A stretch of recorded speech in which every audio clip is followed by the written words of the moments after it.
ஊற்று நீரை நம்பி பிழைப்பை ஓட்டி வரும் பாவப்பட்ட ஜனங்கள். காணுமிடமெல்லாம் நீரை நிரப்ப காலி குடங்கள். பாலடைந்த பாலமும் பழுதடைந்த விளக்கும் இன்னும் இவர்களுக்கு இன்னலை கூட்டி உள்ள நிலையில் நிலைமை மாறாதா என ஏக்கத்துடன் உள்ளனர் புதுப்பட்டினம் கிராம மக்கள்.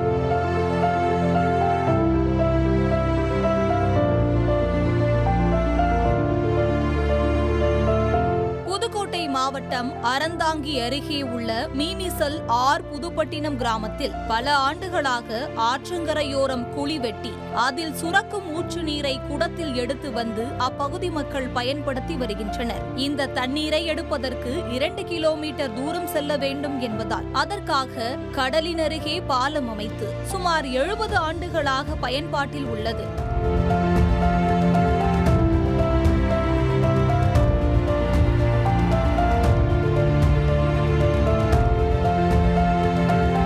அந்த பாலம் தற்பொழுது பழுதடைந்த நிலையில் உள்ளதால் எந்நேரமும் இடிந்து விழும் சூழலில் காணப்படுகிறது. எனவே அந்த பாலத்தை அகற்றிவிட்டு வேறு பாலம் கட்டித்தர வேண்டும் என பகுதிவாசிகள் கோரிக்கை விடுக்கின்றனர். அதேபோல் அந்த பகுதியில் உள்ள சோலார் லைட்டும் பழுதடைந்துள்ளது, அதையும் சரி செய்ய வேண்டும் என பொதுமக்கள் கோரிக்கை வைக்கின்றனர்.